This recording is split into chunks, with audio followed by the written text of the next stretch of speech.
welcome. And I'd also like to introduce our excellent district staff and site administrators. A copy of this board meeting video will be available at our website at www.staniunified.org. I am on to item number 2, which is approval of the agenda. Is there a motion to approve the agenda? I move to approve the agenda. Is there a second? I'll second. All those in favor say aye. Aye. Motion's carried. Please stand and join me in the flag salute. I pledge allegiance to the flag of the United States of America and to the republic for which it stands, one nation, under God, indivisible, with liberty and justice for all.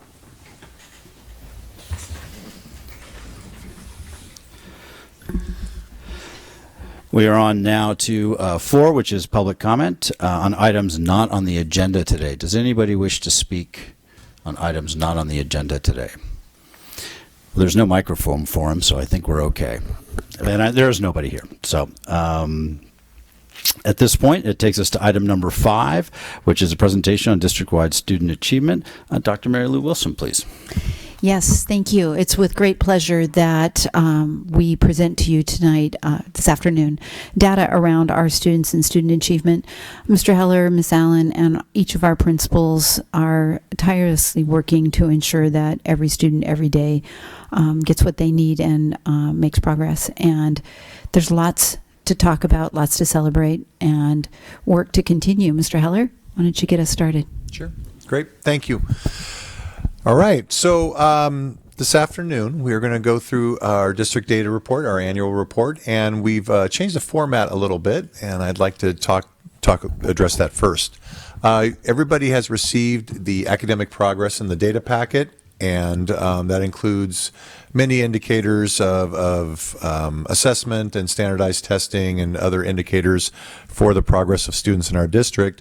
But we felt that our presentation could be better aligned with the LCAP if we used our dashboard indicators to start driving our practices, which you will see in the site strategic plans that will come back for approval later this evening. So what we are going to do is take a look at some of the indicators, and from there, the principals will give a presentation on highlighting some of their strategic plans, and then we'll talk about next steps. So that is outlined here in the overview as well, just highlighting some of the things that we're going to discuss this afternoon. So before I get into that, are there any questions about the dashboard or the process there? Okay, great. All right, so our learning intentions, again, is to take us through the data and the indicators to better understand the strategic plans that the principals have developed and how they align with the local control accountability plan. And again, just to revisit this very briefly, these are the 8 state priorities related to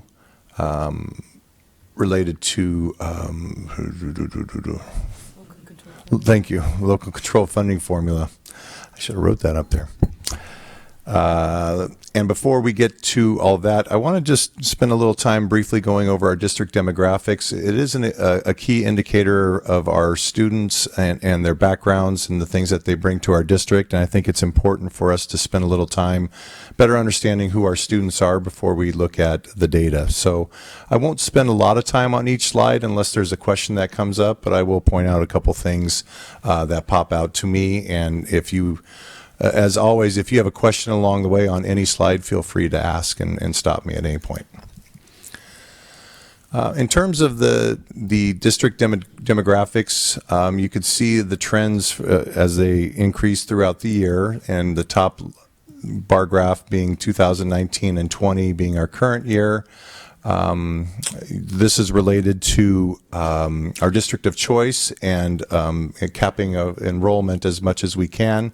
You do see that we do have that bubble that appears at the, I believe it's the, Tamara, it's the second grade. It's first, right? Yeah, first grade level that we need to continually be mindful of and address as we move along throughout the years. So as those students transition throughout the years, 2 years from now, they'll be at the elementary school, and that impacts our staffing, and so we have to be mindful of that. Ethnicity data, I think the key bar graph here that I'd like to just point out that does stand out is the socioeconomically disadvantaged, the disparate bar graph between our Hispanic and white students, and the total numbers of 457 students that are Hispanic and 52 that are white. So that's a very key indicator in our district. And you could see that thread continue in our next slide on special education, how the socioeconomically disadvantaged compose 70 of our 111 students overall.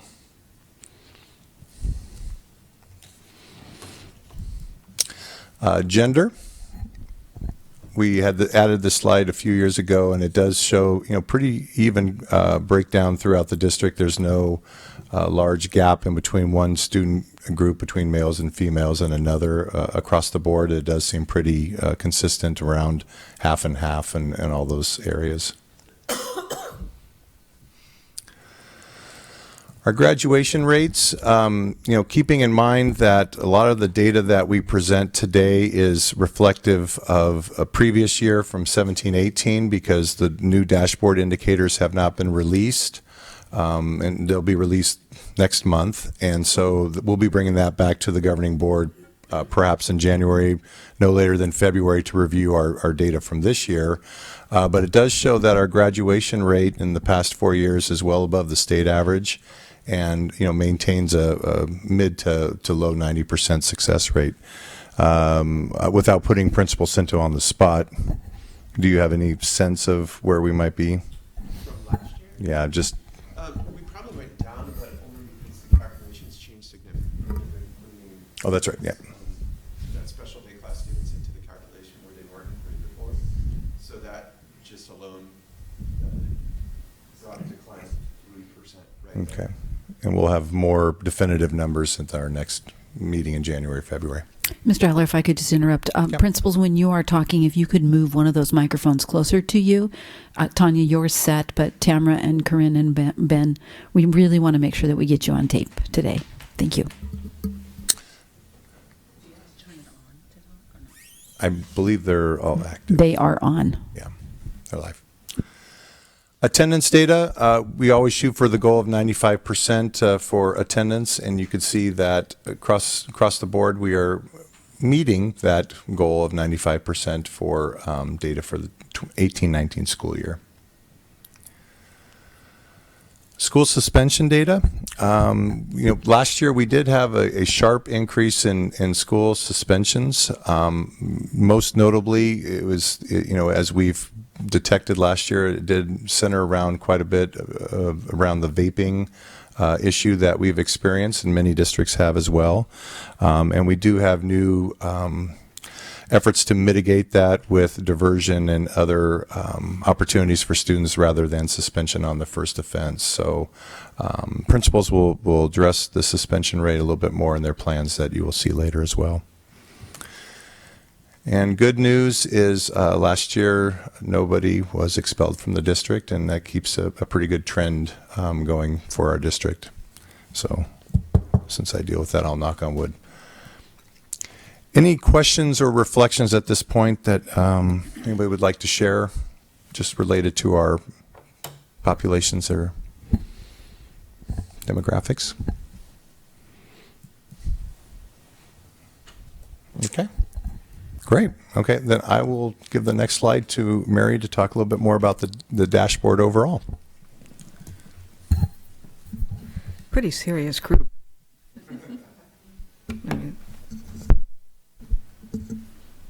Okay, seems to be working without a light.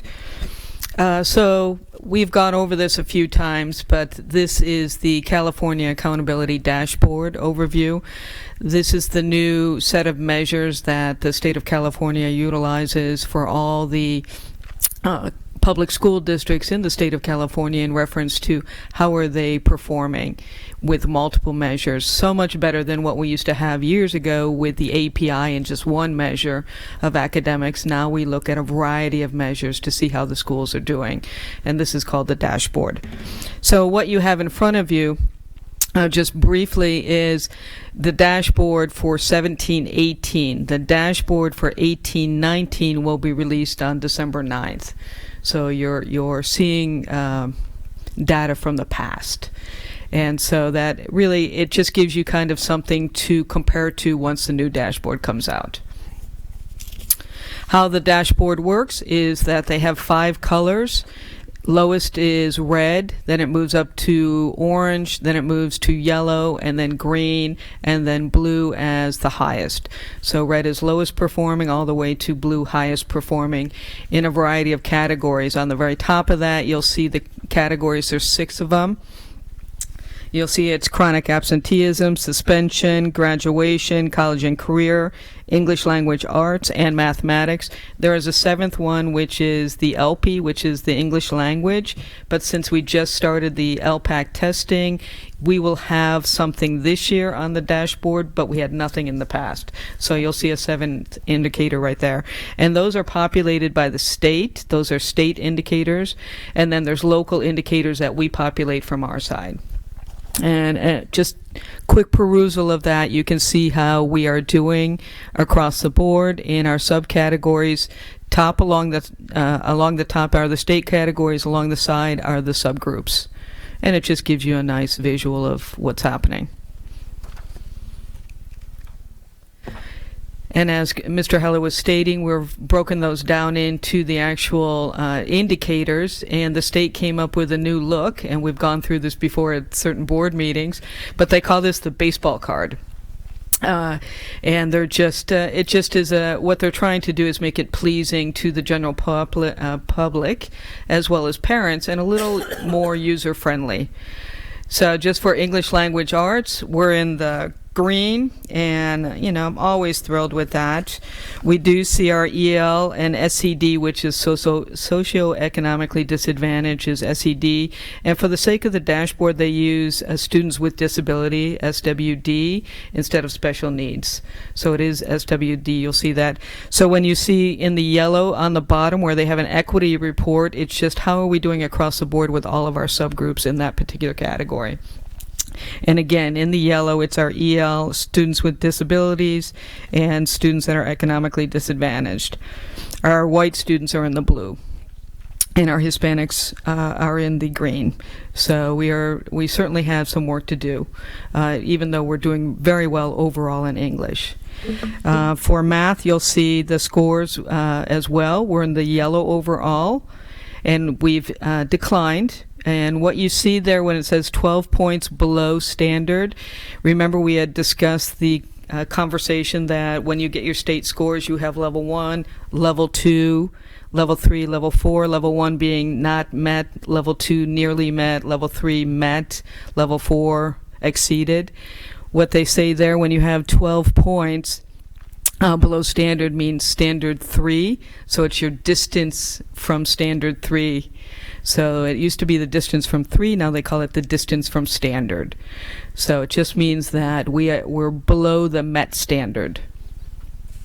A little hard to understand, but we've gone through this a few times, and I'll certainly be able to reiterate with any questions that you have as we go along. And Mary, if I could just confirm, the data that we're looking at right now is the 17-18 dashboard. That is correct. Okay.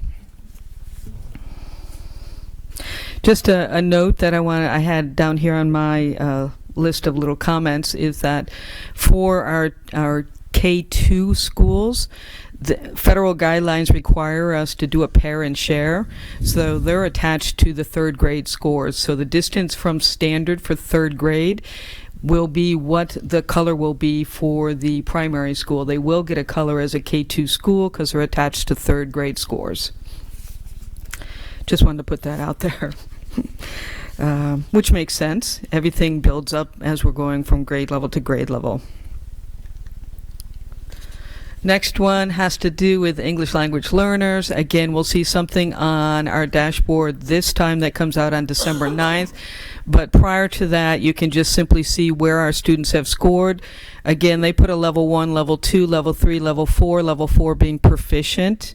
And so this just gives us a percentage of where our students have scored so far. For the college and career, This is a pathway that encompasses several different variables: CT pathway completers, CAF scores, AP exams, dual enrollment, A through G completion, seal of biliteracy, and they've now just added leadership in military science.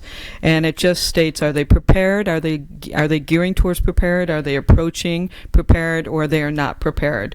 So it just has several different categories. Do you have one in this category? Do you have two in this category? And then it kind of ranks the school in general. This only applies through 9th through 12th. Chronic absenteeism. For the sake of the dashboard in California, it only applies to schools TK8. The high school absenteeism is on DataQuest, but it is not on the dashboard. So they keep that data. It's just in two separate places. For the sake of the dashboard, it's TK8. So here you can see for 17-18, our chronic absenteeism was in the green. And we did have, looking at this, when we look at chronic absenteeism, it means that you've missed more than 10% of the school year. And it can be an excused absence, unexcused absence, but you have missed more than 10% of the school year. And that falls into that category. And I'm just looking Mary, at some... can I interrupt? Mhm. So 10%, so it's 180 days. Mhm. So they've missed more than 18 days of class? Mhm. Wow. Okay. And where we get impacted the most, and I know Ms. Sangranetti will get into this, but it's at our lower grades that we see more of an issue with our chronic absenteeism than we do at the upper grades. Who has the best attendance are our ELs. So, and it's not surprising, but they have some of the best attendance, and our students with disability and our socioeconomic have some lower attendance. So it just, you would think that, and we bear out that. So I just, because I was looking at this along with the first slide on the accountability, we have we're in the orange for attendance, chronic absenteeism for students with disabilities. This is including our medically fragile students. So that could be a really big impact on those numbers, right? And how do we compare to the state on that? Because as a small school, you have 3 medically fragile students and they are chronically absent for reasons that are maybe beyond their control. So, and I think as long as we demonstrate that we have some sort of plan of how we're engaging with solving or helping the family or working with those students, I don't think there's anything that's going to come down with that. Home hospital, that's still part of the 10%. So that still is part of, even though it's excused, we get dinged for that. But it's, with our medically fragile, we have a few, and we do see that they do have medical needs, and they are out more than 10%, but it does fall into the chronic absenteeism. So there's not much we can do in certain cases, is what my point is. That's that correct. we can want to have something higher, but we might always be in the orange for a certain category, especially with our medically fragile students. For a certain subgroup, absolutely. But can I just add real quick, the question about how do we compare with the state, I think we would like to bring that data back with our new dashboard indicators to compare with state data. So we'll do that in January or February when we return with that. Thank you. Go ahead. And I was just looking that, I just had some of the facts that 10% of the school year, our students with disability were in the orange. And they increased, so their attendance, the chronic absenteeism did increase. For our students that are economically disadvantaged and white, they were in the green, and they declined, so they were doing better. And then our Hispanic and ELs had the lowest absenteeism rate. Graduation rate that you see on here, Again, has to do with our cohort data. So we're looking at the number of students that actually graduated in the senior year, and also the number of students that started with us in 9th grade going up as a cohort. So you can see that we're in the green. This is 17-18. And then we will bring the other one in in January, February, in reference to the new dashboard. When I was looking at these colors and these subgroups, our students with economically disadvantaged and Hispanic were in the green. They had a high graduation rate, and it actually increased from the year before. Our white students were in the blue, very high, and increased from the year before.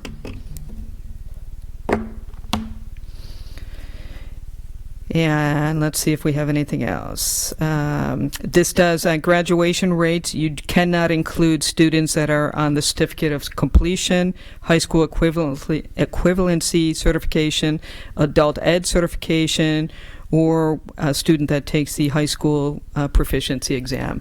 They are excluded in the graduation rate. So any student that goes that path, it does go against us, so to speak. And so, Mr. Cinto, that's what you were alluding to, the 3% earlier? Was that change in 2016? Yeah, and also on this is 18, right? Right. 2018. So so that cohort was exceptionally small. So from an increase standpoint, 2.5 is actually only 2 students in terms of increase, because that graduating class was only 97 kids. So from a movement standpoint, it kind of inflates it somewhat because each kid is more than a percentage themselves. Thank you. Next one is the suspension rate, and we're in the orange. And again, this is 17-18. You'll see that students are only counted once, so we could have one student suspended 10 times, but they're only counted once in the actual percentage rate that they're calculating. In-school and out-of-school suspensions fall into this particular indicator. Our students economically disadvantaged are in the red, and they had the greatest suspension rate for 17-18. They went up from 4.5 to 8%.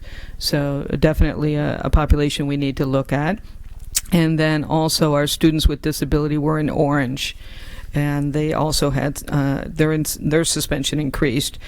We know that we need to look at that. We've been looking at that for the past couple of years, and we do have a performance indicator plan for our students with disability to make sure that we are not suspending students that have some sort of disability or special need.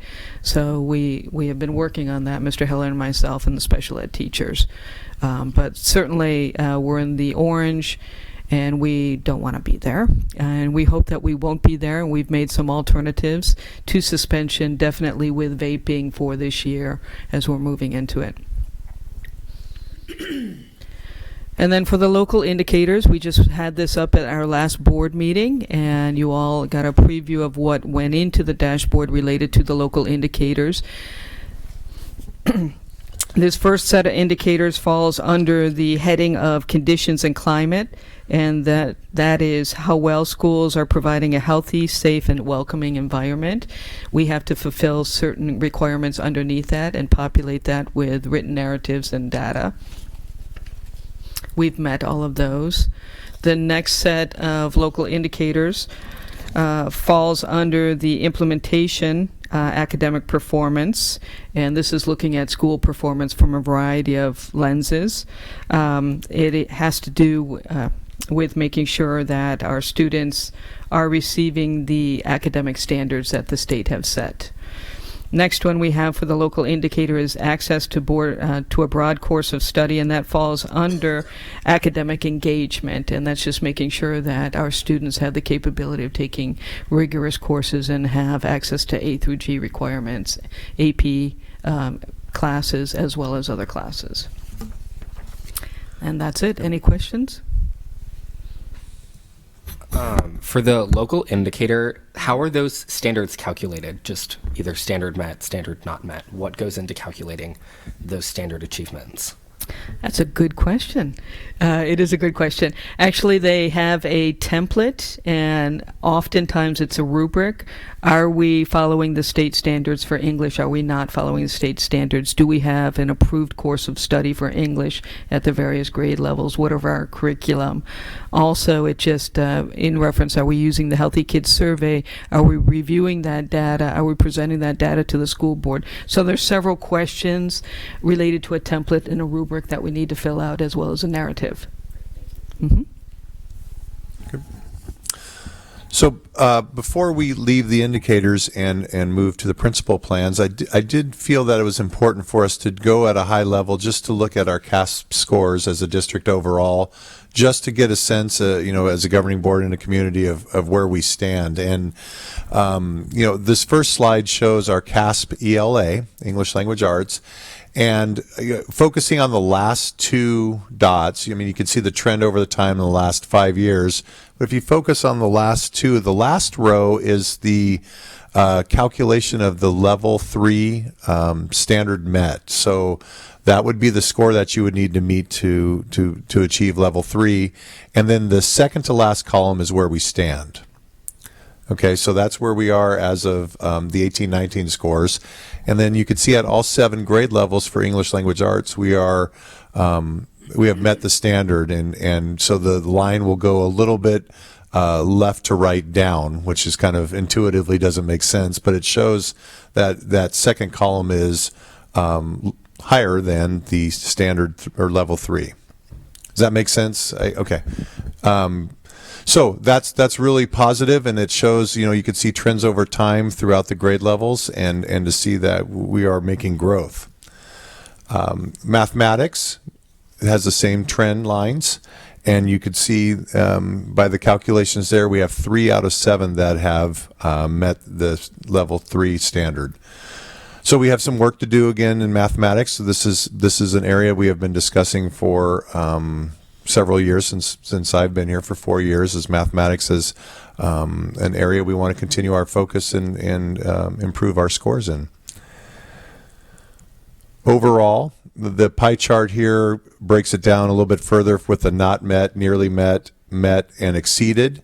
And you can see in language arts, they roughly look the same, but you do notice a little gradual decrease in the red for the not met, which is a really good sign that we're moving students out of that not met category to where there's more students in the yellow and the green, hopefully to move more into the blue.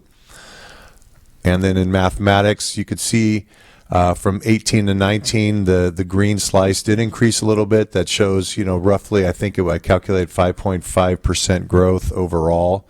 So, there are signs of improvement. I do want to point out just a quick story. We were doing a faculty feedback today, and one of the high school teachers indicated that the students in her class have said that through the intervention teacher, the responses that they've received regarding mathematics is they want to continue to solve the problem. They're excited about it, versus the response that you might have gotten 3 or 4 years ago is, I hate math, I'm not going to do this.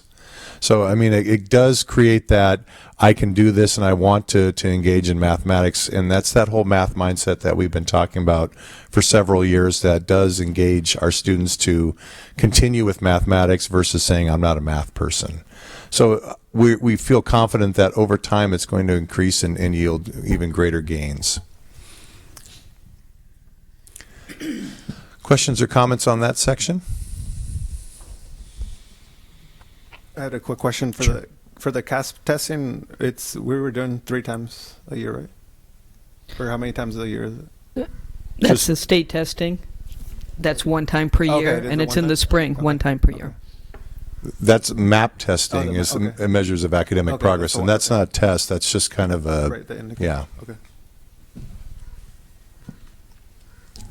I'm just because I'm going to the data report. Or are we going to be looking at that later? The actual report that this is based off of. No, but you can ask a question about the report. Yes. So I'm just really still concerned about the cohort data declining in math. over time, especially what really strikes to me is the sixth grade decline, the decline from fifth to sixth grade. And is that, we've talked before about that, is partly developmental. There's a shift in thinking processes at that age. Do we write that off and hope that they catch up, or what are we doing to try to? Because I really see that. I mean, we're going from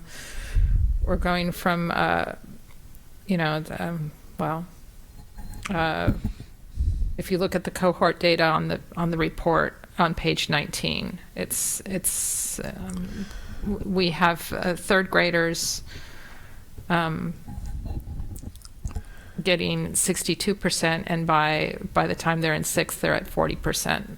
Right. So to kind of answer that question is within the principal's action plans, they will address mathematics, and that might generate some more questions and responses to the actions that we're taking. And then in the district next steps, I'll have some additional recommendations that we're going to implement as a district. So we recognize that, and so that's why our focus this year is to talk a little bit more about what we're doing to address those at certain grade levels, and the principals are the knowledge keepers there, and then I'll talk about district next steps at the end.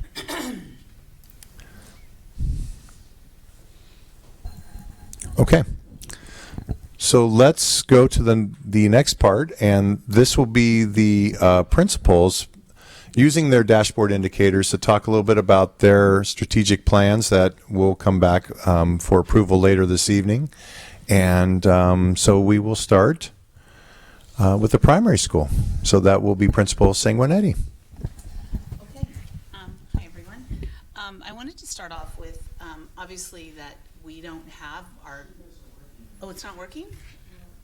Is there... I see a red light, but I don't know if it's echoing very... How about this?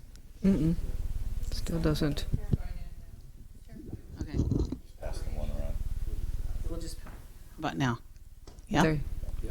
Should it be close like this, do you think? There you go. Kind of close? Okay, maybe put it here. Okay. I think I'm ready now. Okay. I'll start again. Okay, everyone can hear me, right? Yeah. Okay, perfect. So I wanted to start out by saying that we at the primary school are very well aware that our scores are not thrown up for everyone to see, but we are also very aware that the work that we do is very impactful to the entire system. For example, when you look at the suspension rates, we had like 0 suspensions. But how we choose to look at that is that the work that we do with the young children and their social emotional well-being and their parent engagement is really a huge factor in how kids are engaged and how they feel about school.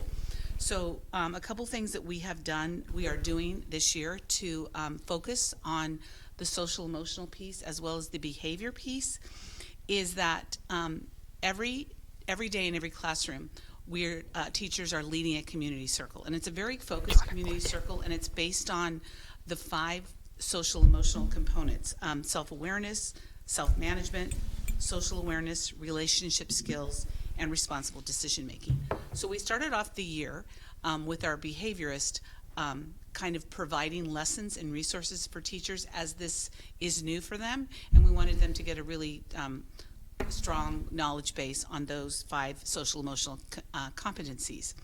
And so the next step that we are currently in is that we have administered, or the teachers have done a strengths difficulty survey for each of the students. It's a quick survey, and then our behaviorist calculates those results. And so what teachers get back are like reports based on those 5 social emotional competencies. For example, if they have 20 kids, I may have 16 kids that still need to work on self-awareness, and maybe, which this is never going to happen, but maybe 2 people that only need help with responsible decision making. So the kind of work that they're doing is just like we're using tiered intervention for academics, we're using tiered support for social emotional work with our children. And so one of the other things we're doing this year to support strong social emotional for our children is we are, every classroom has a calm down box, and I know some of you have seen that. I'm not going to pass it all around, but maybe Corinne can do a little demo on the breathing one just for me. So every classroom has something that looks like this. And so students identify their feelings in one of these quadrants. And she's breathing, practicing breathing now. And so then what they decide, a child decides to do is, how am I going, what do I need to calm myself down? First of all, I identify how I'm feeling, and how am I able to do that? And is it through breathing? Is it through visual? Is it through relaxation, tension, or is it through a brain break? And so all of these things we have identified as, besides academics, of course, but we are doing a much more focus on social emotional behavior, because our kids come with so many different experiences, and then they walk through the door, and our expectation is, you're ready to learn. But we don't know some of the things that have gone on the night before. And so we feel strongly that we need to help our kids get tools to be able to calm down, and help our students be in a place so they're more ready to learn. Excuse me. I had a really great parent education meeting. Was it last week, I think? And we had like 25 parents there. Lisa was there. And we talked about the same things. And we gave parents some tools that they could use, and the same language they could use at home. So I think that's, am I 8 or 10 minutes? I want to just calm down and relax a minute. Am I 8? Is that what I am? I'm good. All right. So the other, okay, thank you for moving me along. The next piece is mathematics. And I wanted to talk a little bit about the really tight focus we have on going really deep with the math standards. I feel like that, I know that my teachers are at a place with such a deep understanding of the math standards at their grade level. We have standards that, just like everyone else, have quite a few parts to them. Like if we're talking about place value, it's Mr. Farrell's favorite one, is they have to understand 3 digits, hundreds, tens, and ones. And so when you look at that one standard, what teachers are doing is they're deconstructing that standard into 4 or 5, could be 4 or 5, 1 or 2, but this one happens to be 4 or 5 specific learning targets. And within those, students are being asked to explain, to respond, to apply, and they're asked to do different tasks. So what teachers are doing is they are going very deep on those standards, creating common formative pre-assessments, so that we understand like who already has it, because it's not the question just what are we going to do when kids don't know it, what are we going to do when kids already know it? And so teachers are developing what we call, I'll just call them specific goals. And so, for example, this one that I took an example of a second grade, their goal was, when they gave the pretest, they had 29% of the students that had mastered this goal before they had taught the lesson. And so they teach along the way, they check in with the standard, and then it's approximately a 4-week goal that they work on. And so then just at the beginning, this is an older one, this is one in October, that then they all provide the results, put the data into a spreadsheet, and so it went from 29% to 80%. And so our school-wide goal for all of the SMART goals that we do is 80% or more. And if it's not 80%, then we figure out like, okay, there's 1 or 2 kids that are still not getting it, so we don't want to leave them behind. We're just taking all of them with us. The next item that I wanted to talk about is recently we had the opportunity to work with Pam Hutchins from UC Davis on Number Talks specifically. And Number Talks, and that's another strategy that we're instituting this year. It's about 5 to 10 minutes in the morning. And what Number Talks is doing, it's helping kids be able to have academic conversations around math, specifically with mental math. And one of the big components in in young children learning math is something called subitizing. And that's when kids have the ability to look at a number really quickly. Like when you see dice, you see the 4 and the 1 in the middle. you're able to recognize that as 5.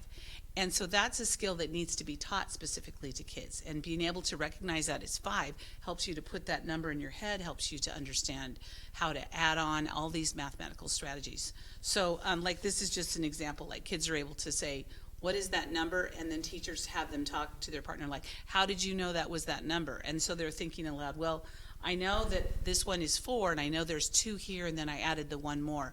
So it's just giving them opportunities to share their thinking aloud. And I think as I spill into the next one, not yet, is for our English learners, it's so necessary for them to have the opportunities to talk in general, but for us as teachers to be able to provide that structured conversation for them.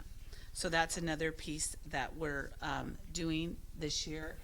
And then we also are working with WestEd on, again, increasing not only the amount of conversation that students have during math, but we're also increasing the rigor that they have, the rigor of conversation, ensuring that they're using that mathematical language as much as possible. And understanding, as I mentioned at another presentation, that mathematics has its own language, and kids need to understand what that language is. And one of the components that we're really focusing on as far as language are word problems. And, you know, I think that's kind of just sometimes become a joke. Oh, word problems, they make them so silly that people can't even understand them. But there really is, with the work with our coach from WestEd, is really a science of understanding, you know, what is the question they're asking? Who are the people involved? Is this going to be an explanation? Are you going to have to do an explanation? Are you going to do an argument style with mathematics? So, that's the work that the teachers are doing. And then administrators, we're working with the same person to understand how we can coach our teachers to support students in the work that they're doing. So it's a really nice fit that we're doing, that the work that Tanya and I do together, we're able to go into classrooms and support teachers with that as well. Okay, now let me see here. You know, I wanted to say one tiny thing before. I did want to mention something about attendance, because our attendance is 94%, I believe. And so a couple things I wanted to say is, Maria, to tag on what you said, is that we have a medically fragile student that her first day was today. She hasn't been in school until today. And so because of various reasons that happened. But also I will say that there's a lot of, I would say a lot of parents that believe that the primary school is the time to go on the trips, because, you know, not thinking that is not as important as perhaps, you know, so there's a lot of trip taking that happens at our school, as well as I will attest to the lack of hygiene with my students. There's limited mouth covering, there's limited blowing nose, hand washing is questionable. So there's just a lot of sharing of germs. And so I just think when something gets in our world, it's like we just see, you know, well, now everybody's sick. So, you know, I think about that, and I don't want to just say, oh, that's the way it is. I think that we could do some work on supporting our kids with better hygiene, just simply covering your mouth, you know, I think would help. Or how could we do hand washing better? So I think that's something to think about that didn't come to me until just right now. And lastly, I wanted to talk about our English language learners. So one thing that has changed specifically is that our teachers with the work with WestEd have been very strategic in using Benchmark, our adopted curriculum, but coming up with success criteria and learning targets for every lesson. And then we have also added this year a specific target for our English learners that is connected to the work they're doing. So when if I go visit classrooms during first grade during English language arts, and they're talking about living organisms, and so all of them are doing that. And then I go during ELD time, and all of them are talking about living organisms with the lens of prepositional phrases, and you can see the differentiation between that. So the fact that the kids, which is how it's supposed to be in designated ELD, they're supposed to be able to get a little extra something during designated ELD so they can access the core curriculum when they go to the grade level curriculum. So that has been an added feature that I think is really great. And we also have had so far 7 teachers now trained in GLAD, which is guided language acquisition design, and their strategies. And so now it is spilling over into all classrooms. And so we have made a commitment that every trimester, each grade level is going to identify a language strategy that they're going to use across the board in mathematics, in ELA and ELD. And for example, just first grade is doing sentence patterning charts, second grade is doing narrative input charts, and kindergarten is doing cognitive content dictionaries, like introducing a word and using a picture to represent it. So that's been really amazing to kind of see that kind of go school-wide. And the other piece I wanted to say that we are, as we have, our measures for specific, well, all different things, but for reading, we have specific, we use Dibbles, as I've talked about, lots of different things. But what we've changed differently this year, and so we're really focused, is because we were not super happy with our scores last year, and we don't want to wait till like January, like, oh my gosh, we're in trouble. So we have made academic cut points in the area of reading in trimester 1, trimester 2, and trimester 3. And so we have an MTSS multi-tier system of support team, as well as our leadership team, that are monitoring that data all the time. So we're not going to wait until January to figure out someone's having trouble. We know right now, we knew by October the kids that were having difficulty, and those kids are now getting that tiered support that they need. Yeah, good. Any questions for Tamara or the primary school?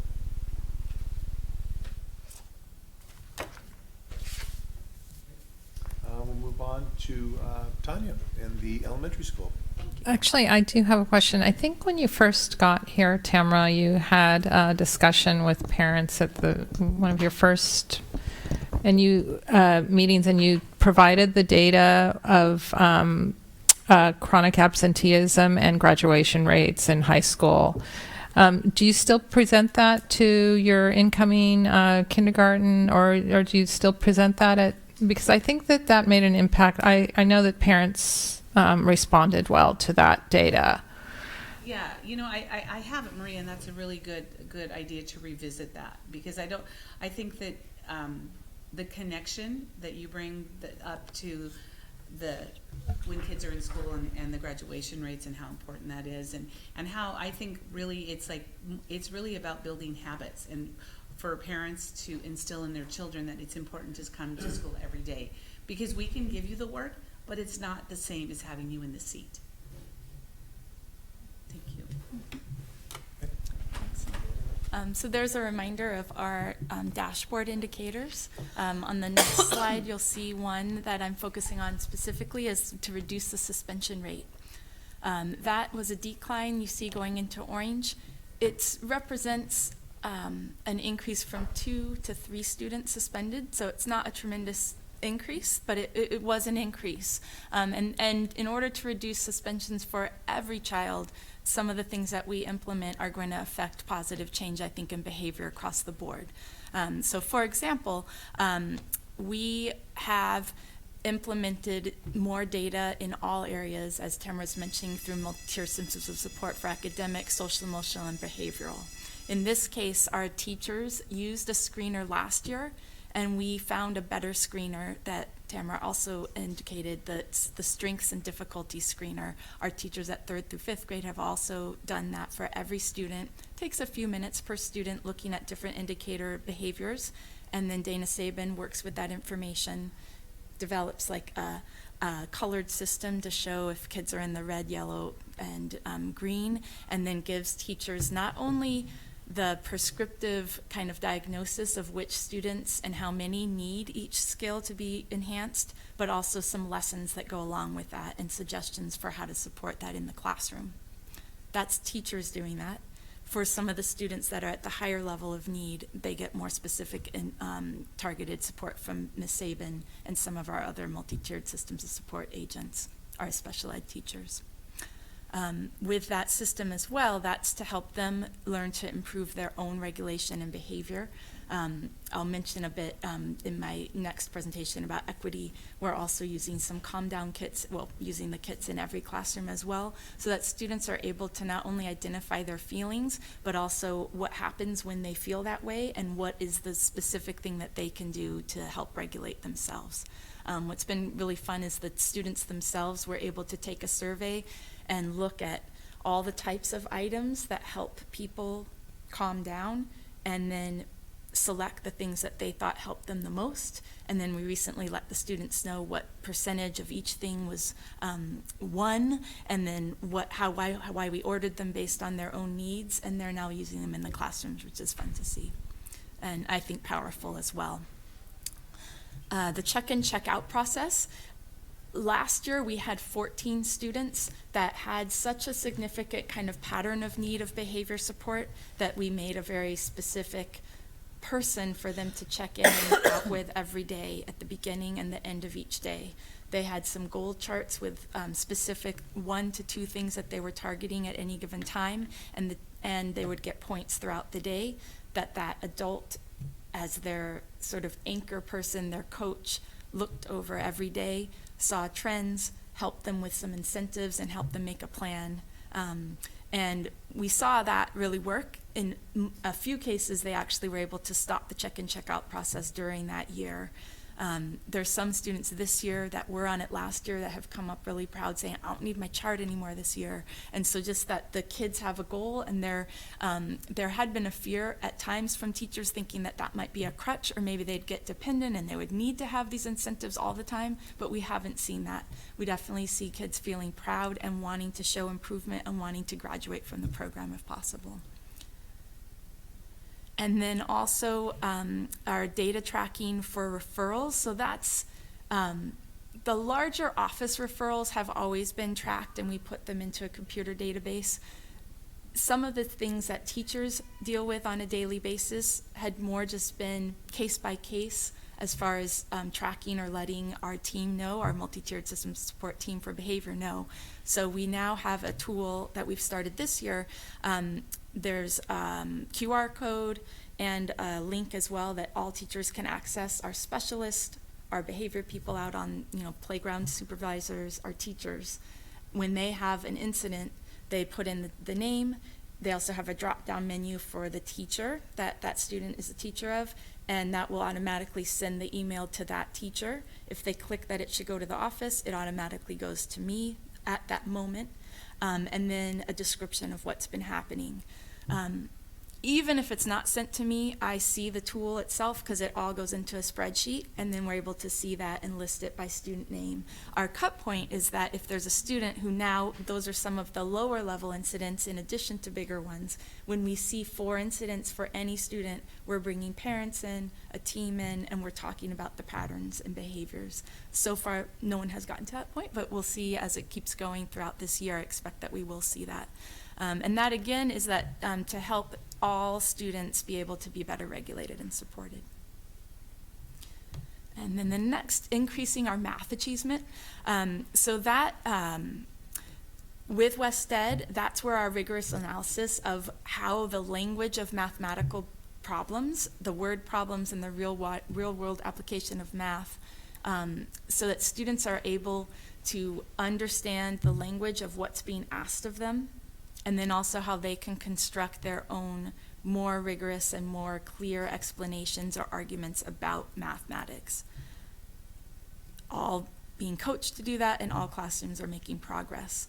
What's great is we have a few times each year that the different coaches are coming in, and we have homework assignments in between each time with really specific targeted practices that we check in on as grade level teams. At the staff meetings, we've been reporting out on them, and then our coach gets to hear the update as well when we work with him during the year. Then our professional learning community work, targeting the essential math standards and improved instructional practices, that continues. And so the points that we're really working harder on is after we notice who is or isn't getting it, that we're making sure that teachers are tying that to what they did in their exact classes that they need to share with each other or help teach other groups of students if they've done a particularly good job of doing that. So just to really be better at sharing our best practices and doing more internal training of teacher during their actual collaboration time. That's a part of their agenda each week as well. Then for the extra support for mathematical intervention and enrichment, as Tamara mentioned, when we already know that students get something, there's been a little more of a little looser application of what to do next. So sometimes people just do a creative project. This year, though, we're really getting some good advice from our coaches that we're working for, that we need to make sure that we're going deeper and more complex in how the standards from that grade level are being applied when someone is exceeding the standard.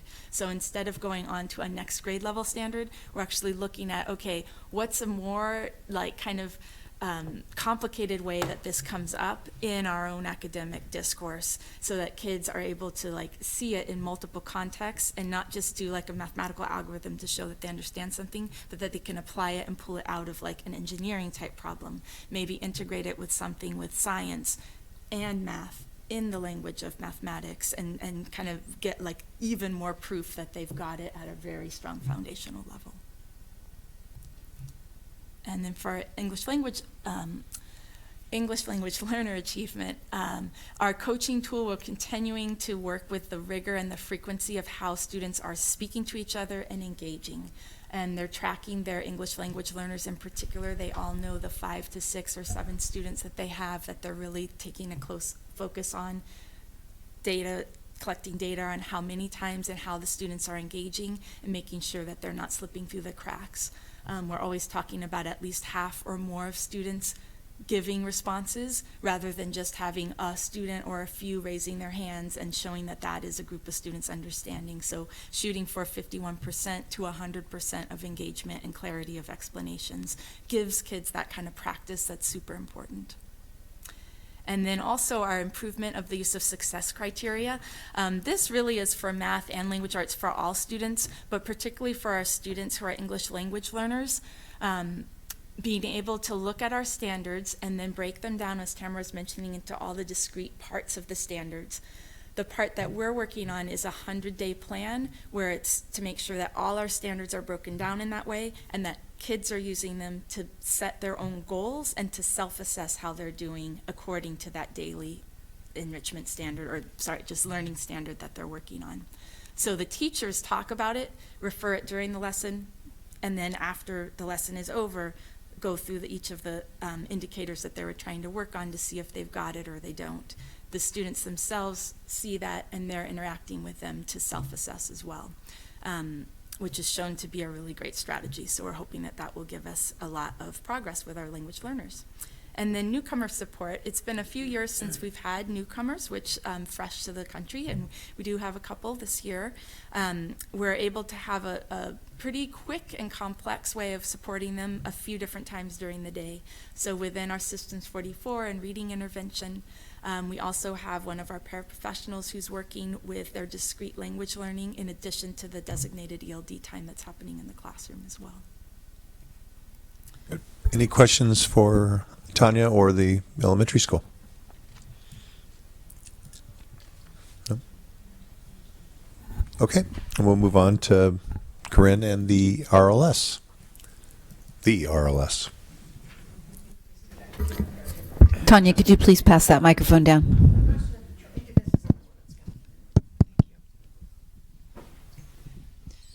So looking at, is it on? Okay.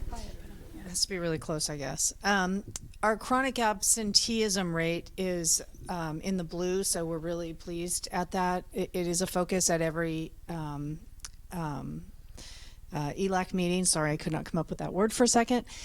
We really pay a lot of attention to it. We're in kind of a sweet spot in the middle school in that the kids do know how to wash their hands. Not that they always do, but theoretically they do know how to wash their hands and cover their mouth, and they aren't able to drive away from school yet, so but we do really work at that, and I feel fortunate because Lorena, for those of you who know her, is a bit of a pit bull on that, and that helps.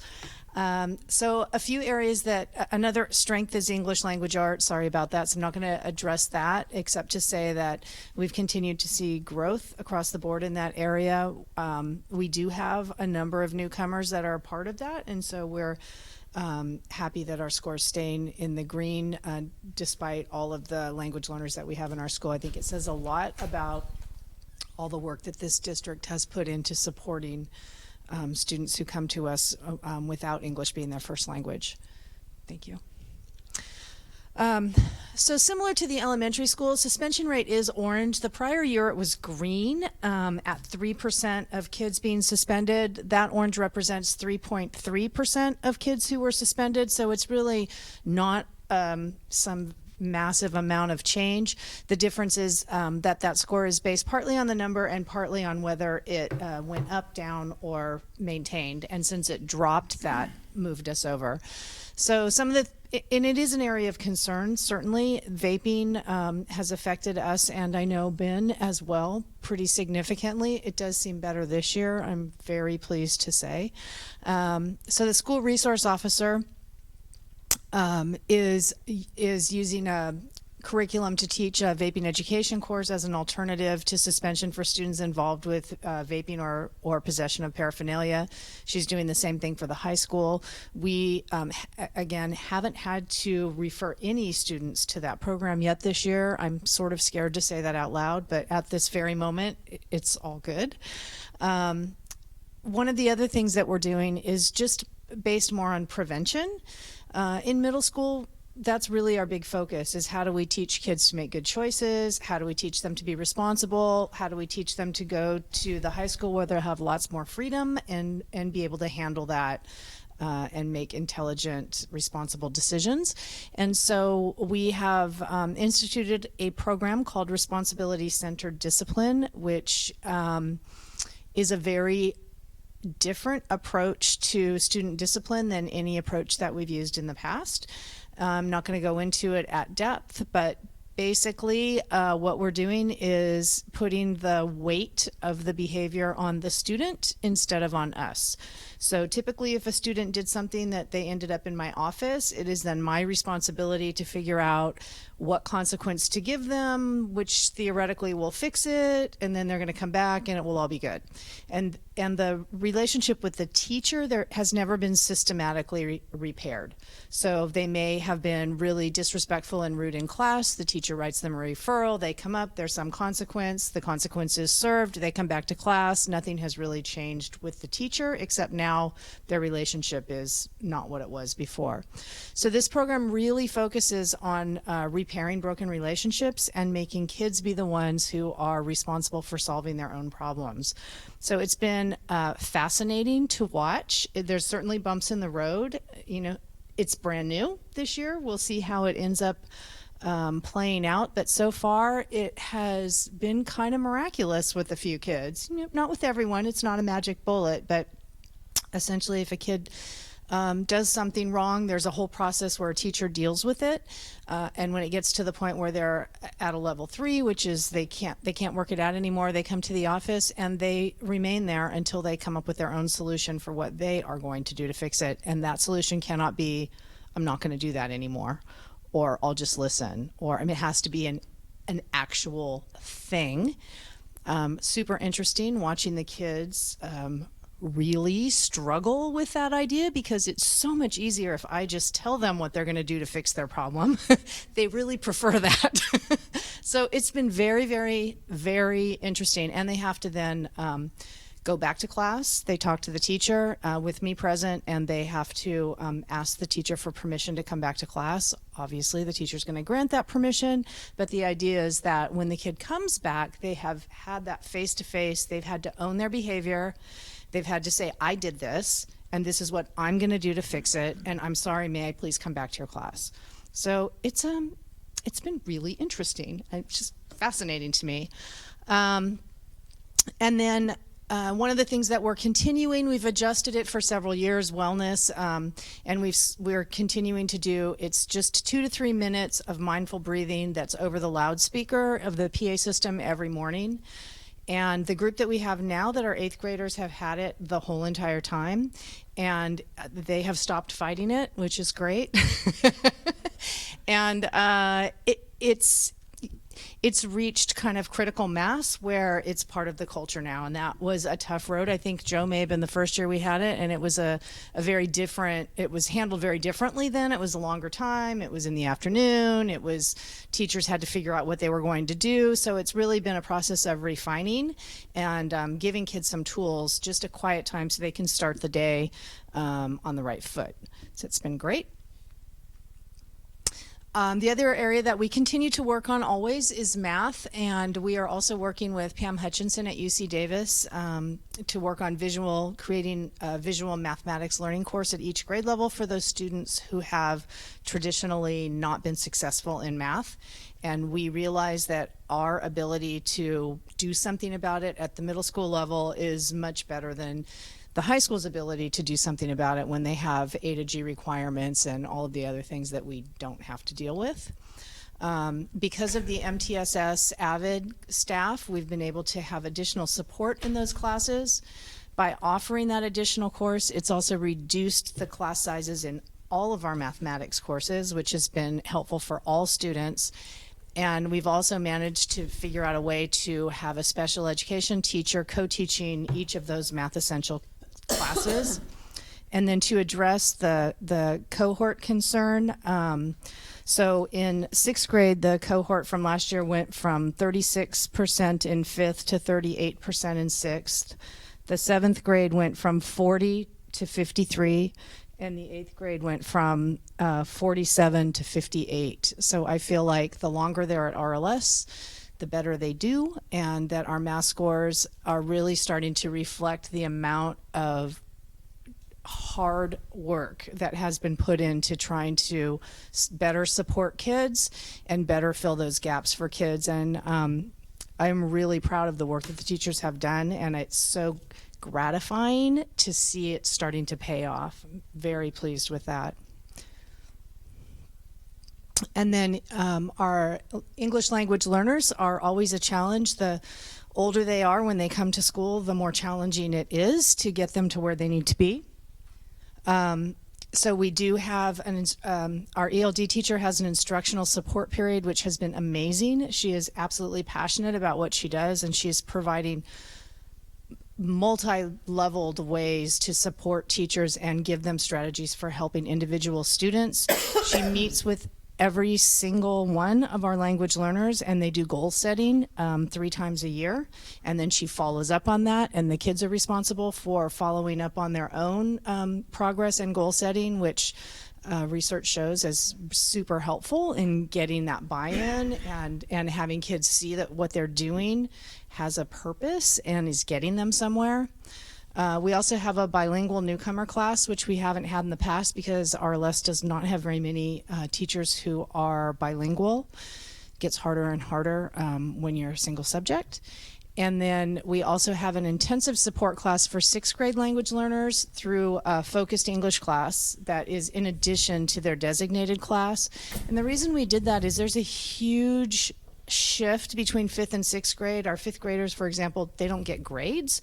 And then 6th grade all of a sudden goes from the students have one-ish teacher and no grades to suddenly they have lots of different teachers and all kinds of responsibility, and they're switching classes all the time, and they get grades, and they have all of this going on, and it's very overwhelming. And students who have language acquisition gaps, it's even more overwhelming for them. So we wanted to have them have a more hands-on approach to really helping those kids make that transition.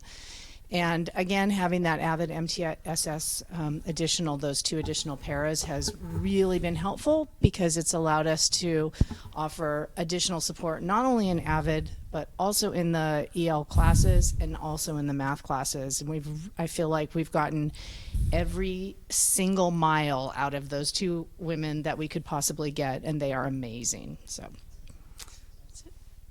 Thank you, Corinne. Any questions for Corinne, RLS? Okay, and then we'll move on to Ben in the high school. 2 mics on me. All right. So this, as you can see, is our overall indicator result. As Mary said, you won't see the attendance on there, but for a high school that does have an open campus, we fare really well in terms of student attendance. And then we have the added college and career indicator, which you know quite a bit about. So normally the high school likes to be in the red, not this time. So like all the other schools, we are working to reduce our suspension rate, and I know for a fact it's going to go up this year. Just if this first, quarter and a half is any indicator of what the future is going to hold. Far fewer suspensions than last year. I don't want to say the vaping epidemic caught us off guard, because it caught everybody off guard. That was our first response, and that's what we had done with other things, so that's what we wanted to continue to do, and we realized we had to change course. Obviously, we've talked about the school resource officer.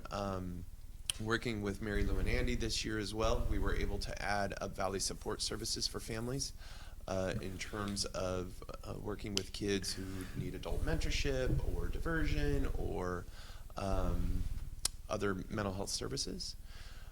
We've expanded the use of surveillance cameras here at the high school. We've added vape detectors in a few of the restrooms. This year, we do the California Healthy Kid Data Survey every year, but we also added, I don't want to say against our will, we were chosen to add the student tobacco survey. So that'll generate some different data points for us to look at, which will help us inform, right? There's data and then there's information, right? What you do with the data creates information to inform what you do. So that'll be interesting to see how that comes back. And we just did that at the same time as the California Healthy Kids Survey the other, 2 weeks ago? 2 weeks ago, yeah. We're continuing Student Congress. They have adopted the district mantra of equity this year. And they're working to choose an activity that it really demonstrates equity, not just talk about equity in student population. So we feel that from an engagement standpoint, and as you can see, I put the LCAP priority underneath the indicator. That's an effort. Engaging students is an effort to have students feel more connected, less disciplined, those kind of things. So.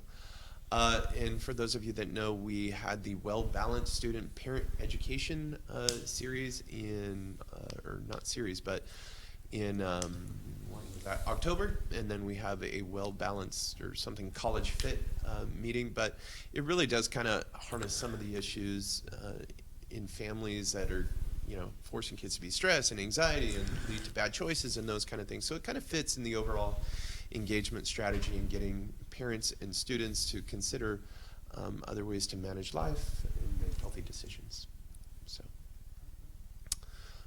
So mathematics, my slides are slightly out of order. I have some additional information or data points for you to consider. But what are we doing we kind of continue to hover in the yellow zone of mathematics. So as Mr. Heller stated today, that was shared at the faculty feedback meeting, our new wraparound classroom, which has a study skills, independent study, directed studies. We have 2 certificated teachers, 2 paraprofessionals, sometimes a math intervention comes in, sometimes we're also able to use the Avid MTSS professionals. What an awesome class. You go into the classroom, there's a section for mathematics, there's a section for social studies, there's a section for English and science.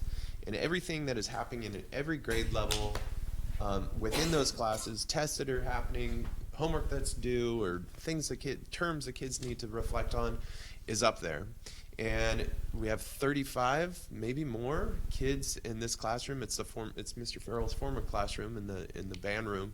But it is a buzz with activity, but good activity. It's not, we have different working stations, individual working stations, group working stations, through the Future Ready Classroom program that Andy and Mary Lou kind of put together. That was one of the classrooms that we worked on. So they have, we kind of went old school with the kidney tables, right? You have an adult with the kidney tables that are actually white tables with groups that are sitting around. but the whole class is full. It's pretty awesome. I mean, I welcome you to come visit it anytime. It's a really great thing to see. And from an equity standpoint, those are our students with the greatest need. So the fact that we're providing them greater resources in terms of personnel is really, really appropriate. And I will just tell you right now, in looking at comparative GPA from Q1 last year to Q1 this year, increases, not everywhere, but increases in student performance, even with the curriculum getting more challenging. So from an indicator standpoint, that's a really good thing. After school math lab, Mr. Davis, our new math teacher, has jumped right in there, and he is hosting a math lab. We also have an ELA lab once a week. Continuing dual enrollment, as you know, we expanded it this year. We really like, a little more incentive for students. Obviously, AP classes were an incentive as well, but it was all contingent upon your performance on one exam. Dual enrollment is much more guaranteed, and it all doesn't hinge on one test. And as I talked about earlier, one of the challenges I think we'll see in some of the data that I've wrapped up in the other two slides is that now that you can take statistics after integrated Math 2, and the CASP test is based on high-level integrated 3 and pre-calculus. So it's interesting to see how the state shifts the test, if at all, given that the UC and CSU system has said that this is a viable pathway for mathematics. You want me to go there, Ben? I'll go there. Oh, sure. Thank you. So I just thought this was other, as Corinne stated, the high school is a benefactor of all the great work that's being done in the district. That said, we also have 2 other primary feeder schools. Roughly 60% of our student population. So for the last 2 years is the first time that we've ever had actual real cohort data. So I know it's a really bad chart, I apologize. But what I tried to demonstrate is in 2015, those are the scores in 2018 from a cohort perspective, what we were working with. And then same thing, that kind of peachy rose color last year. Obviously, sometimes we don't have data from Howell Mountain or Pope Valley because they have cohorts smaller than 10 and the state doesn't report those. But it's really, as we look at CAST data, we should be using that data to reflect on overall program. And that's why I included 4th grade in there as well. We've talked countless times about how 4th grade is really the year when, all the research says, depending on how kids perform in 4th grade, is going to depend on how they perform in algebra or integrated math 1. So I just put that there as another data point. Next one. I find this one really, really interesting. I actually went back and from ever since we gave the CAST test, I broke down what is a math class that 11th graders are in. I believe this is the one with percentages, and the percentages will be over 100 because some kids double take math classes. But I think it's really, really interesting in terms of predicting performance and knowing that the content on the test is integrated math 3 and pre-calculus. So you can kind of look at, and I would say, you look at this year, which I believe is the blue color. So we have a high number of students in pre-calculus, percentage-wise. That bodes well for an outcome standpoint, right? You have fewer in integrated math 3, more in pre-calculus. So I would surmise that we would see an increase in math performance just giving exposure to the content. I showed Mr. Heller and Ms. Allen the other day, we gave a MAP administration the 1st or 2nd week of school this year. The breakdown is crystal clear. If students are in integrated math 2, their freshman year in high school, they will do well. They had 0 deficiencies if they were in integrated math 2. Any other grade level combination, you see deficiencies in either area. 11th graders in 2, 11th graders in 3, 11th graders in integrated math 1. It's crystal clear that if the test is our goal, we should be developing a program that has all freshmen integrated math 2. Is that accurate? From a map data standpoint. Yeah. So what you see down on the bottom as well is the high school scores, and then they correspond to the colors up top in terms of where the placement is. Again, another data piece to help inform our decisions. I'll go back here. Thank you, sir. Increase the ELL achievement. So I've also snuck in some additional data points as well. before we talk about what we're doing, you'll see on the bar graph, those are the years in which our high school ELL student population arrived in U.S. schools.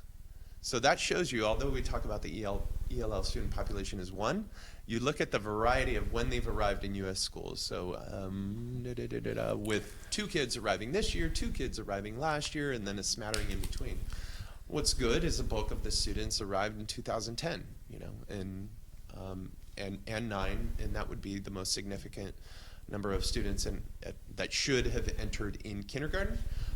Some other EL quick facts: 39% in special ed, 6% STC, 94% free and reduced lunch, and then 74. This to me, and I remember meeting with Maria, I don't know how many years ago now, that we started to look at parent education level.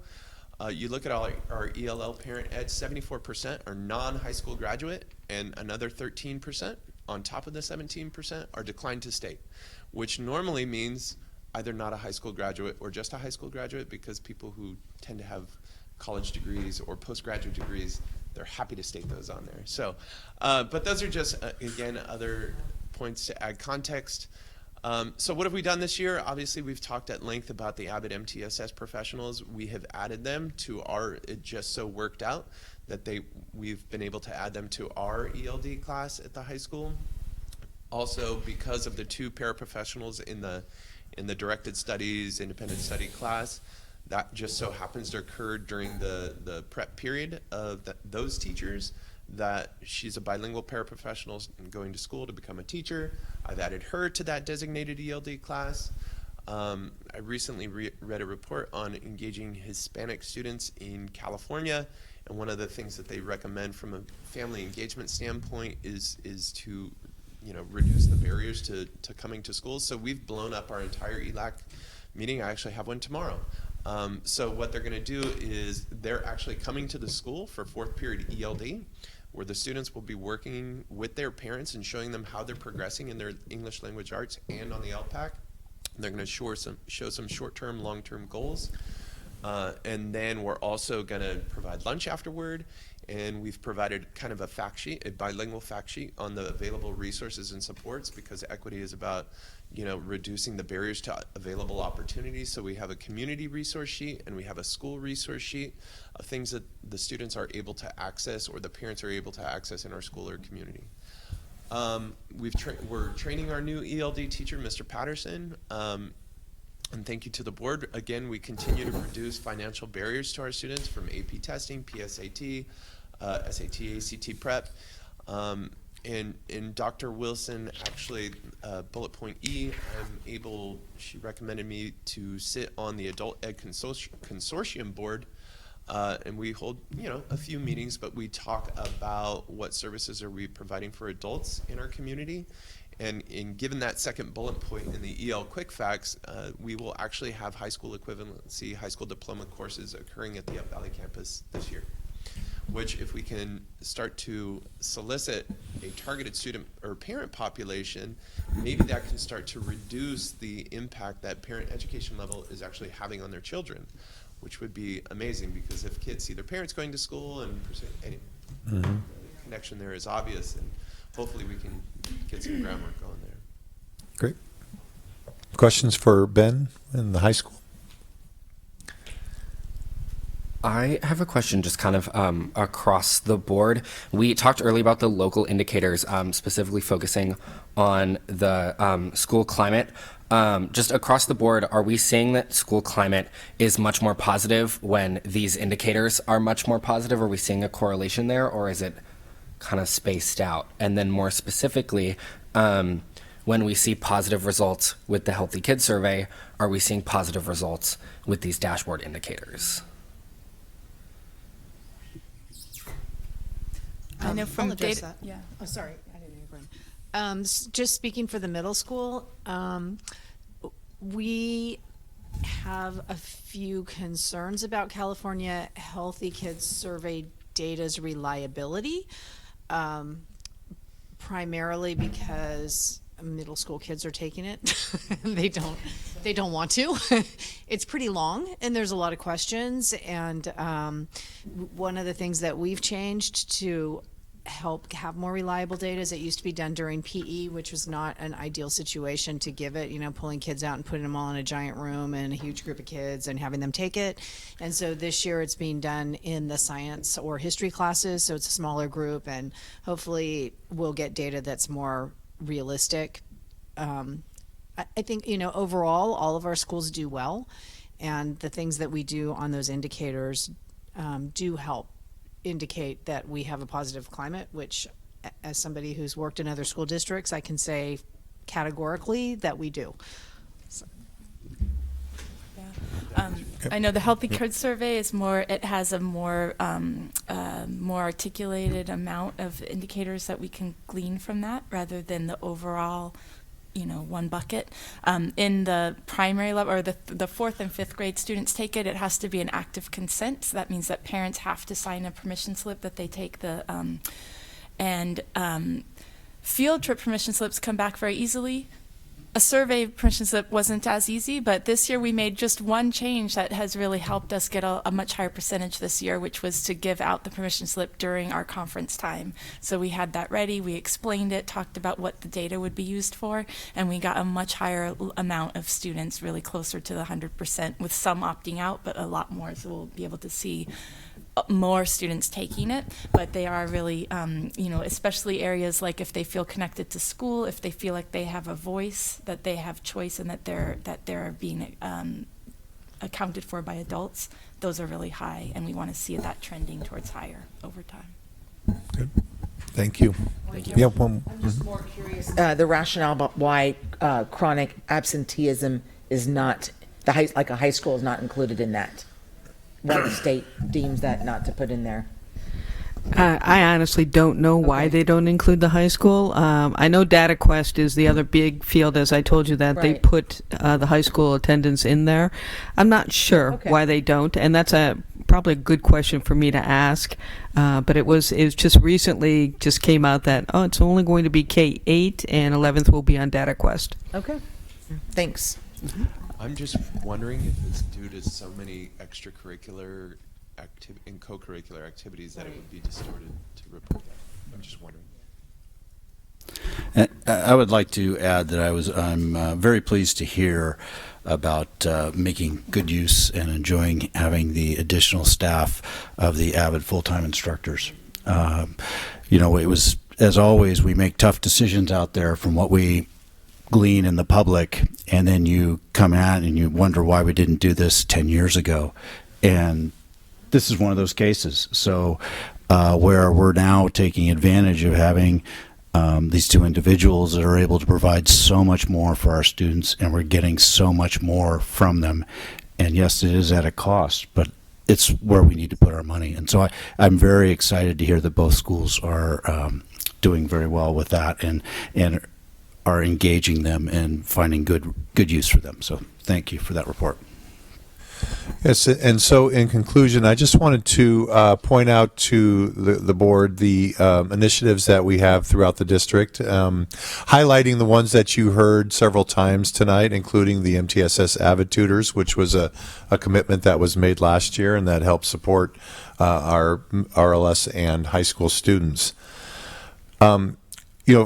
Moving forward in next steps, I'm kind of grown tired of the word "stay the course" because it just implies that you're just aimlessly going forward and not really taking in the information that you're receiving. So I'd like to just continue to focus on what we're doing and continue to use data points and information that we receive to inform our practice, because we do have a focus in a partnership with UC Davis on PLCs and mathematics, which I think has already in the early months of the year really garnered a lot of positive feedback and support from teachers and our site principals.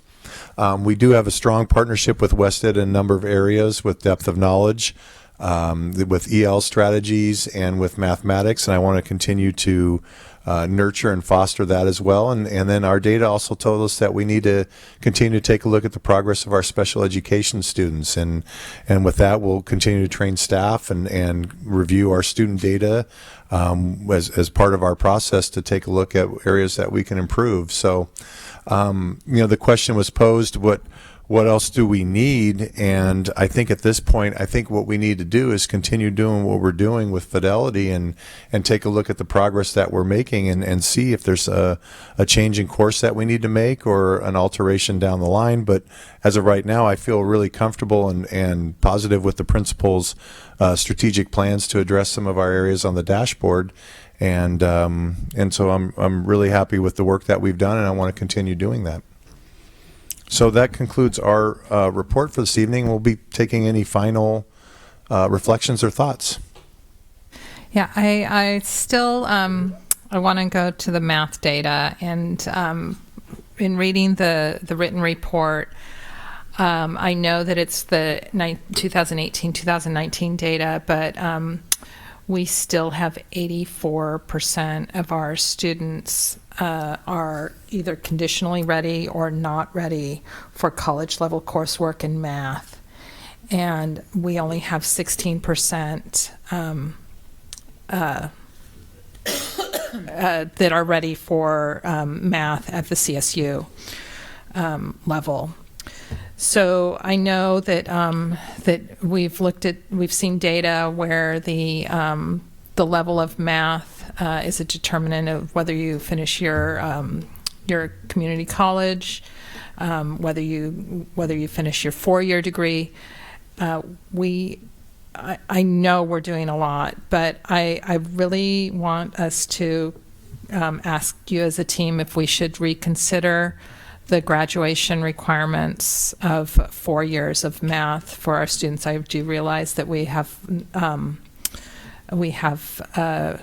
said that would require different staffing. I want feedback because I hope that the 2019 data, 2019-20 is better for our graduating students, but we still have, even if there is improvement, when we have 84% of our graduating students unable to take a college level math course, that still is really worrying to me. And I want to first say I want to commend everyone for the work that's being done, but that's what I'm left with, and I find it's still our math unacceptable. Can I just ask which report are you referring to? That's page 45.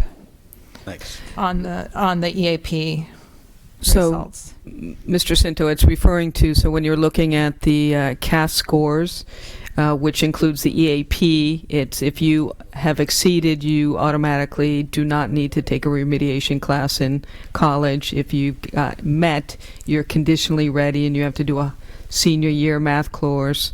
That's what she's referring to. You're not referring to like after the 12th grade year, you're referring in the 11th grade year, right? Because if you tracked after the 12th grade, that number would be substantially higher. So I don't know. Then I'm not reading the report correctly, I guess, because this was the EAP results stated that current 12th graders last year. Mm-hmm. In 11th grade. So the current seniors that were in 11th grade. Okay, I understand now. Mm-hmm. So those are the 11th graders from last year. That are seniors this year. Thank you. I just want to put an overall comment out there is that California in general dropped a percentage point in math across the board. It is on the NAEP report that just came out, the nation's report card. Math has held steady, if not dropped, across the board. No excuses. We can do better, but I like the direction of where the high school's going. I like, and I'm not sure if Mr. Cinto shared, but I like the idea that 11th grade integrated 3 is really complicated. It's trig, it's pre-cal, it's a complicated course. And I like the idea. And when they first developed the integrated three, or not the integrated three, but the CASP, they only made it for 30% to pass. So at this point, I think Ben's on the right track of maybe having some of those kids take stats instead of integrated three, because not everybody's going towards the STEM track. And I just think we're in the right ballpark, because the majority of our kids do get into college because of SAT, AP, and other variables.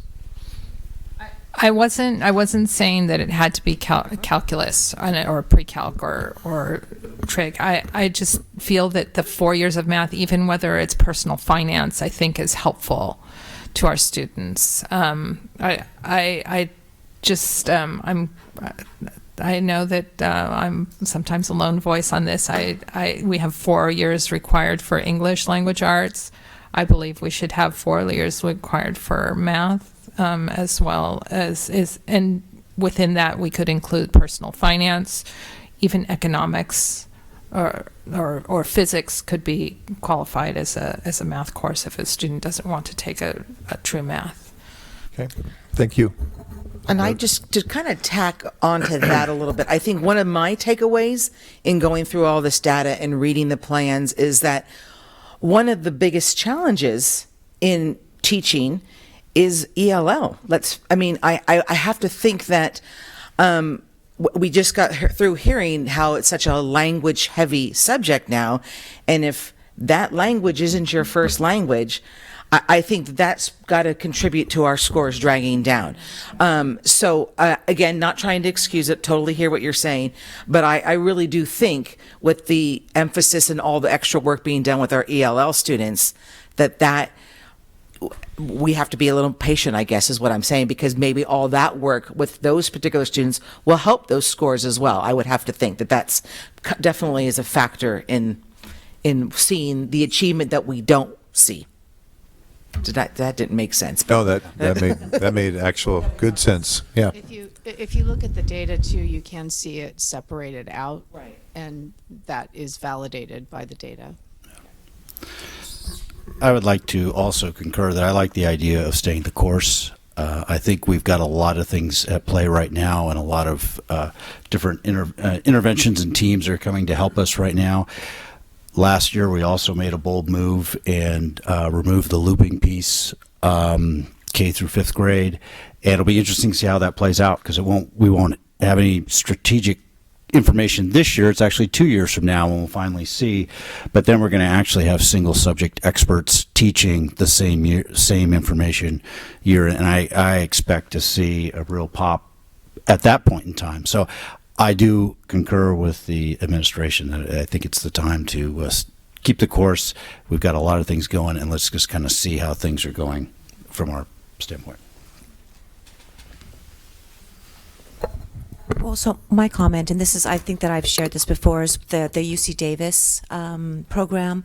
I guess my thought is that the more professionals that we can have being involved in that, I think is the better. And so I'm not sure how many teachers participate that in annually, but if we're able to increase that, would that also give us more bang for our buck too in the long run? Well, I'll let Tanya and Tamara speak to that, because we started with just Tanya and her leadership team going, or excuse me, other way, just Tanya, and then Tamara's leadership team went with her. So we have expanded our numbers of folks going to the UC Davis teacher training, but they also come back and work with their grade levels. So they bring the knowledge back and then work in their professional learning community. So I don't know if there is a tremendous value, because it would require substitutes, and that would be more teachers out of the classroom. But I think the yield is to have a representative from each grade come back and share the knowledge. This is also the 3rd year of a 3-year program. So the plan was to be a 3-year program working with administrators, then 2 years with the teaching teams, with tremendous, but with the intention that the teams themselves learn it so well that becomes the culture of the school that happens year after year. They have an amazing amount of support materials with articles, PowerPoints, charts, support tools, videos. Like it's like really gives us this really big package that's not only like in hard copy but also online. Our teachers actually plan parts of our each staff meeting, and then also some of our vertical articulation meetings are planned by those teams. And they're like, wait, what was that video? That was from November of last year. Let's pull that up. So they're getting so familiar with it. The last year was learning it, and this year was really fine-tuning it and owning it. And we say, well, this is going to be 10 years worth, right, of the program. So I mean, we would definitely love to keep doing it, but I think that we're getting the tools. The UC Davis Math Project, though, that has touched all of the teachers. They're able to actually do workshops for each of the grade level groups, and every teacher is learning directly from them, definitely at the K-5 level, and I believe that's at the other sites as well. Mm-hmm. Yeah, so I just wanted to clarify because it's two programs we get out of UC Davis, the UC Davis PLC and the UC Davis Mathematics Project, so they're two separate contracts. Okay, but it sounds though that that all teachers have access to it in some way then, as far as videos and articles and each PLCs and all of Right. Okay. And I just wanted to say, Jeannie, I think it's been the most impactful thing that we have done, because I can speak to the primary and probably to the elementary level. It is the culture now that teachers will do whatever it takes to have their collaboration time every week. And they are so this is who they are. I mean, when I try to go in and, like, hey, and they're like, you're not on the agenda. I mean, I have to I asked to come December 3rd because that was the time that I could get, because I can see them other times, but during this time, their focus is absolutely on what they want students to learn. How are they going to know they're going to learn it? What are they going to do when they don't? And what are they going to do when they do? And it is, in fact, we had a little rocky start at the beginning about, when we're going to have meet and stuff. And the thing that came through, and 100% of the teachers said, we need to meet every week, and we will do whatever it takes to do that. So I think it's like, this is the game changer, is when teachers are so focused on student learning. Yeah, I just wanted to acknowledge, obviously, the work that's being done here. And obviously recognizing that aside from the English language learners, just the group of socioeconomically disadvantaged, which is, I think, 72% Hispanic. So just the fact that we're putting in all these strategies in place is great. And then also having that shift, I guess, from teachers of everyone basically working to be prepared to help English language learners and to get that group going. Because as a coach, just kind of with my background as a coach, kind of looking at a team, you have to look at not the stronger players, which is, but looking at the kids that have challenges and making those kids better. So I look at it in that aspect, that's going to help the entire team, and it's going to help the scores and everything. And then also too, just recognizing as well with the parent education, the background, the experience that has, a lot of weight behind it as far as their success. So providing the support, and just like I'm excited to see this, and maybe if I can make it tomorrow, but seeing like what Ben was talking about, having the parents come in to kind of see what that looks like is very good for parents to kind of understand how they can support them as well. So thank you. Thank you. Yes, if I could just close with a moment of awe. We have 4 site administrators and 2 district administrators who, using the local control accountability plan, have aligned the work at our 4 sites in a manner in which is astounding. We have 3 major goals in our LCAP that Mr. Heller reports to you as board members every month: conditions of learning, engagement, and achievement. And for the 2 board members that sit on the LCAP steering committee, you know that we talk about this work on a monthly basis, and our principals struggle with challenges regularly, and they're constantly asking for support and ideas and ways to continuously improve their work. And listening to each of you tonight and hearing there's a similar conversation occurring at each of your school sites, because you are all aligned and all working in a laser-like manner to ensure that every child, every day, every teacher, every day. There are no excuses, and I really appreciate the work that you do. And I earlier this afternoon, we were working with the board and talking about those 3 teams. And truly, these 4 individuals here are the conduit to making sure that our students have what they need. So thank you for your work. Thank you for the presentations that you gave us tonight. Thank you, Mary and Chris, as well. Lots of really good work, and let's continuously improve. From the whole board, thank you very much. Appreciate it. You know, one of the things that I have written down here is that it says, as I was going along, it's like lots of safety nets throughout the district for our students, and I really appreciate that a lot as a parent, a past parent, and for all of our students. Thank you for all your work. At this point, is there a motion to adjourn? I'll make a motion to adjourn. Is there a second? I'll second. All those in favor say aye. Aye. Motion's carried.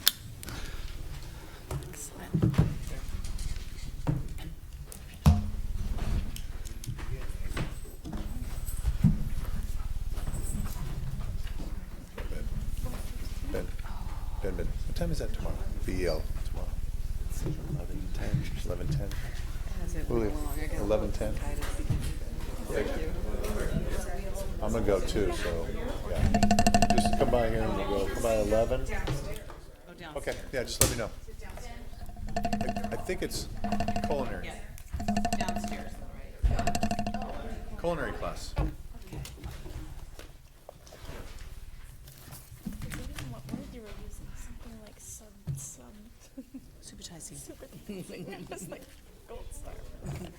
I know. I just learned about it and I'm loving it. That's excellent.